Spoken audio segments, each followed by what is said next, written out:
Hello guys, so for today's video ay pag-uusapan natin ang sequence. Ako si Christian at iseshare ko ang aking kalaman tungkol sa sequence. Ano nga ba sequence? A sequence is a set of numbers written in a specific order. A1, A2, A3, A4, A5, A6, and so on. The number A1 is called the first term.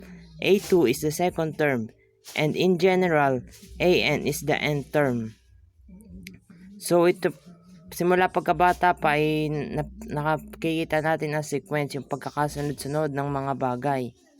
And I'll give you some examples. Finite sequence is a sequence with last term or may katapusan ang sequence niya. Makikita sa example 12, 15, 17, 19, 21, ellipsis, 27, 1, 1, 2, 3, 5, 8, 13, 5, 5, 5, 5. Meron siyang katapusan. While infinite sequence is a sequence without last term o salitang infinite, wala siyang katapusan. Nagamit siya ng ellipsis sa hulihan.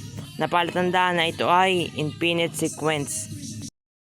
3, 5, 7, 9, 11, ellipsis. Ibig sabihin, walang katapusan ang kanyang sequence, infinite.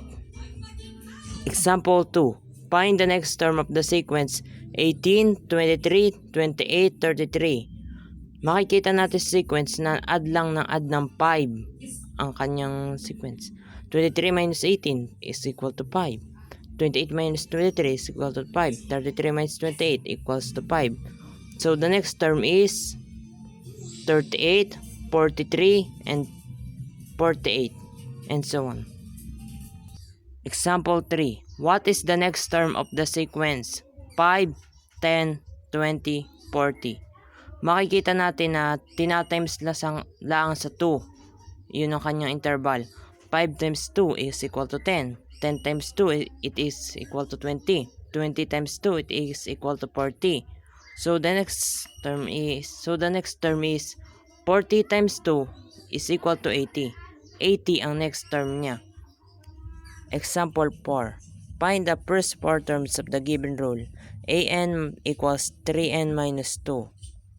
Sa first term, isasubstitute lang natin yung 1 dun sa n. So 3 times 1 minus 2 is equal to 1. Yun ang value ng first term.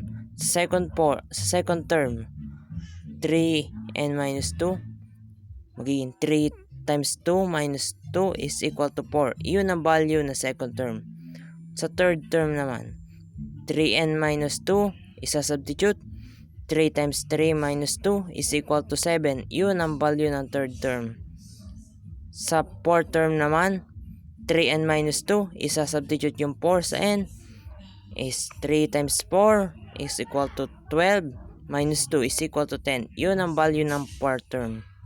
Thank you for watching. Sana may natutunan kayo sa pag-share ko ng knowledge. Bye! Subscribe!